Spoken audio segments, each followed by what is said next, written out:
जानबूझ के, चाहे मुसलमान हो, चाहे सिख हो, चाहे क्रिश्चियन हो, चाहे बौद्ध हो, या कई जगह पर अन्य धर्मों के खिलाफ भी तमाम तरह से उनको उकसाने, डराने, दबाने और उनको अकेला महसूस कराने का जो षड्यंत्र किया जा रहा है, इसके खिलाफ हम, हमारा संगठन, हमारी पार्टी पूर्ण रूप से हर कमजोर के, हर गरीब के, हर मजलूम के साथ खड़े हैं। और जब तक ये गैर बराबरी पर आधारित व्यवस्था जो लोगों को डराने, दबाने, सताने का काम करेगी, हम अपने भाइयों का हाथ नहीं छोड़ने वाले। पता होगा जिस शख्स ने पैगंबर साहब पे टिप्पणी की थी, उस पे मुकदमा लिखवा के जेल भिजवाने का काम भी हम ही लोगों ने किया।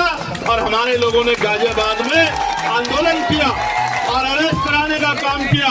और चाहे बहराइच में एक तरफा कार्रवाई करके जुल्म करने का काम किया जा रहा हो, ये जो आरएसएस के लोग हर जाति धर्म के लोगों में घुस गए, इनके विचार को मानने वाले लोग हर जाति में हैं, हर धर्म में हैं, इनसे भी हमें सावधान रहना पड़ेगा। क्योंकि जब हम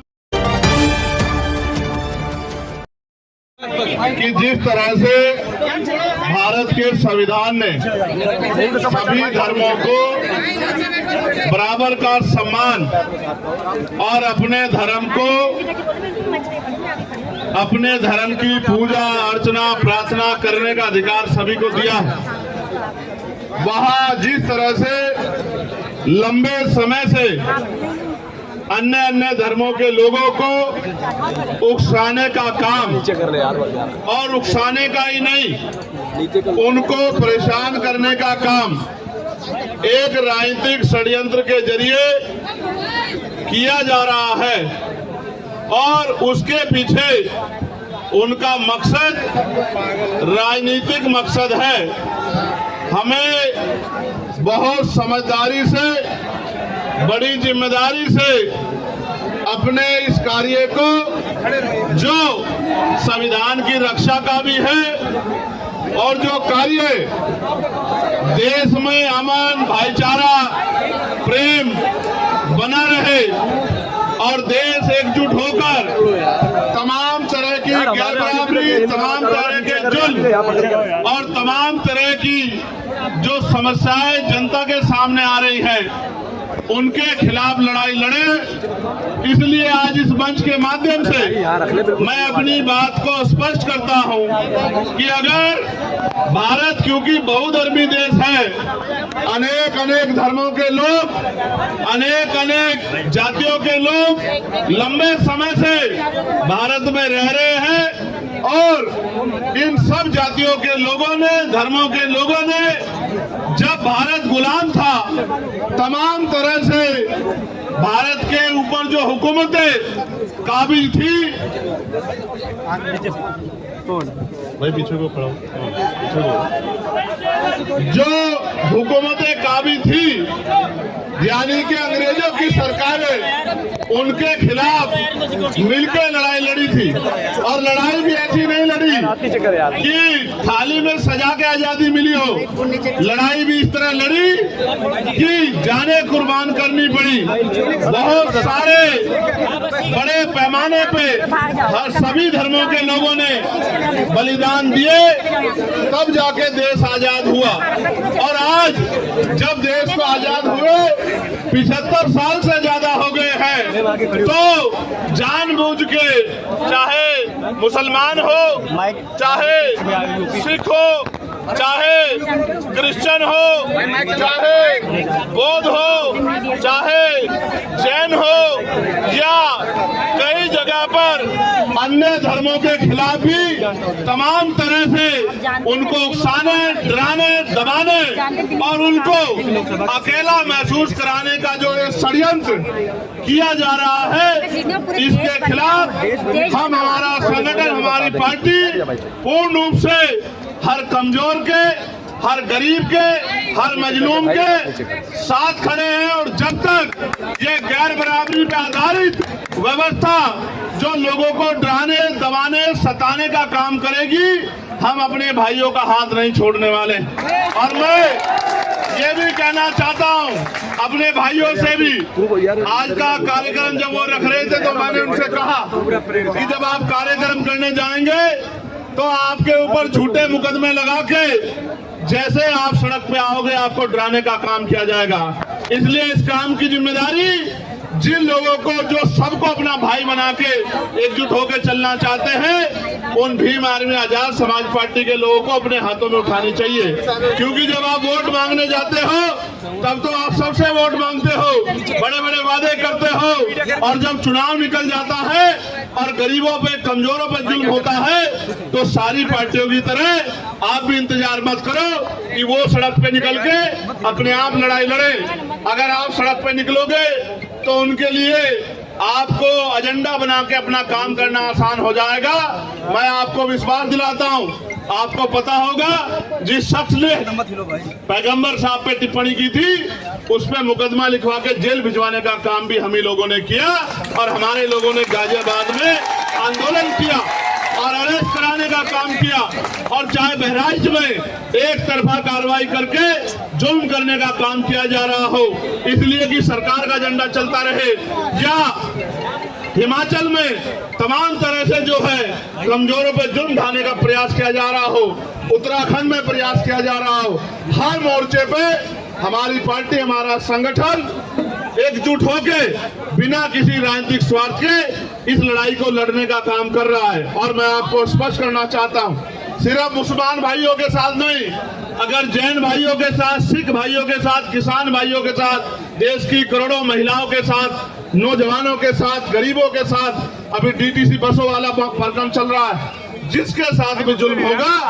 हम अपनी देश की तरक्की के साथ खड़े हैं, हर व्यक्ति के साथ खड़े हैं, हम उस लड़ाई को लड़ने का काम करेंगे। और मैं आपको विश्वास दिलाता हूं आगे किसी भी आंदोलन में आपको स्वतः आगे नहीं आना पड़ेगा। जब जब कोई जुल्म होगा हम लोग उस लड़ाई को लड़ने का काम करेंगे। और याद रखना, ये जो आरएसएस के लोग हर जाति धर्म के लोगों में घुस गए, इनके विचार को मानने वाले लोग हर जाति में हैं, हर धर्म में हैं, इनसे भी हमें सावधान रहना पड़ेगा।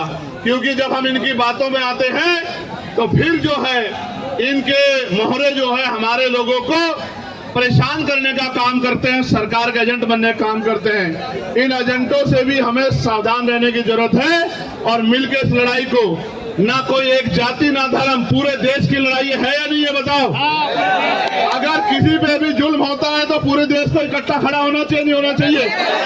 अगर किसी को सताया जाता है तो सबको उसकी आवाज उठाई जानी चाहिए, नहीं जानी चाहिए? मैं आपको विश्वास दिलाता हूं, आप इसी पेड़ के नीचे हमने पहलवान बेटियों के सम्मान की लड़ाई भी लड़ने का काम किया था। आप सबको इस बात को याद रखना चाहिए। और आप जानते हैं पार्लियामेंट में भी उन पहलवान बेटियों के सम्मान की लड़ाई को लड़ने का काम आपके चंद्रशेखर आजाद ने किया था। और आज मैं आपको विश्वास दिलाता हूं, जिस तरह से जानबूझ के टारगेट करके मुसलमानों के खिलाफ हिंसा का और ये धर्म के आधार पे जो है अपमान करने का काम किया जा रहा है, पार्लियामेंट में आवाज उठा के इस पे कानून बनवाने का काम भी हम लोग करेंगे। मेरी इस बात को आप लोग याद रखना। लेकिन मैं आपसे भी कहना चाहता हूं कि अगर आप लोग एकजुट नहीं रहे तो आपकी एकजुटता ना रहने का फायदा दूसरे लोग उठाएंगे। हमें बुलडोजर, मैं फिर कहता हूं, पहले दिन से हम लोग बुलडोजर के खिलाफ रहे हैं और बुलडोजर की प्रक्रिया न्याय संगत है नहीं। हम संविधान को मानने वाले लोग हैं। ये बुलडोजर गरीबों पे नहीं चल रहा है, ये बुलडोजर भारत के संविधान पे चल रहा है और इस बुलडोजर का इलाज भी हम लोगों को करना पड़ेगा। मैं आपसे फिर कह रहा हूं, बुलडोजर से नहीं, आप अपनी एकता बना के रखिए। संविधान की ताकत से बुलडोजर भी निस्तानाबूद होगा और बुलडोजर चलाने वाली सरकारें भी निस्तानाबूद होंगी। मेरी बात को आप याद रखिए। मेरा ये कहना है संदेश के तौर पे कि आपको हजरत पैगंबर मोहम्मद साहब को पढ़ना भी चाहिए, पढ़ना चाहिए कि उन्होंने सारी उम्र इंसानियत के लिए काम किया, कमजोरों के लिए काम किया, मजलूमों के लिए काम किया, उनको मुख्य धारा में लाने का काम किया। जो काम आज हम लोग कर रहे हैं कि हर व्यक्ति बराबर का अधिकार उसको मिले, वही काम उन्होंने किया। और उनके बाद हजरत उमर साहब ने भी वही काम किया। आपको पढ़ना चाहिए। आज तो हमारे बादशाह देखिए कैसे, तब के बादशाहों में रब के बादशाहों में फर्क भी देखिए। आज तो बादशाह 8,000 करोड़ के हेलीकॉप्टर हवाई जहाज से चलते हैं, वो तो पैदल भी चलते थे तो अपने बराबर वाले का ख्याल रखते थे। तो हमें समझना चाहिए, धर्म से बढ़कर भी इंसानियत के तौर पे भी हमें समझना चाहिए कि हमारे बड़ों ने हमें क्या सिखाया। हम तो अगर हम उनके रास्ते पे चलेंगे तो कोई मुसीबत हम पे पाबंद नहीं होगी। हमें अपने बड़ों को पढ़ना चाहिए। और सभी धर्मों में अच्छे लोग हैं, सभी धर्मों में अच्छे रास्ते दिखाने वाले पीर पैगंबर हुए हैं, महापुरुष हुए हैं, हमें उनको भी पढ़ना चाहिए और देश के संविधान के साथ खड़े होकर संविधान के आधार पर आगे बढ़ना चाहिए। इसी से हमारी तरक्की सुनिश्चित होगी। और आपको मैं कहना चाहता हूं, मॉडर्न एजुकेशन स्वीकार करो, पढ़ो, डॉक्टर बनो, इंजीनियर बनो, वकील बनो, जज बनो, पटवारी बनो, सेक्रेटरी बनो, आईएएस बनो, आईपीएस बनो, सिस्टम का हिस्सा बनो और कुर्सी पे बैठ के अपने लोगों को आगे बढ़ाने का काम करो। इसके अलावा कोई रास्ता तरक्की में नहीं है। आजादी से पहले सरकारी नौकरियों में आपका क्या परसेंटेज था, आज क्या है आप देखो, कमी कहां रह गई। ये मैंने नहीं की है, ये आपको और हमें मिलकर सोचना पड़ेगा कि जब तक हम लोग एजुकेशन को स्वीकार नहीं करेंगे और संविधान के फैसलों के साथ नहीं खड़ोगे तो हमें परेशानियों का सामना करना पड़ेगा। मैं आप सबका धन्यवाद देता हूं और आपको विश्वास दिलाता हूं, तमाम तरह की साजिशों षड्यंत्रों के बावजूद भी, तमाम तरह के रास्ते रोके दब बजाने के बावजूद भी हम लोग आपके साथ खड़े हैं और हर कदम पर आपके साथ खड़े रहेंगे। कभी आपको अकेला नहीं छोड़ेंगे, हर कमजोर के साथ खड़े हैं। बहुत बहुत धन्यवाद।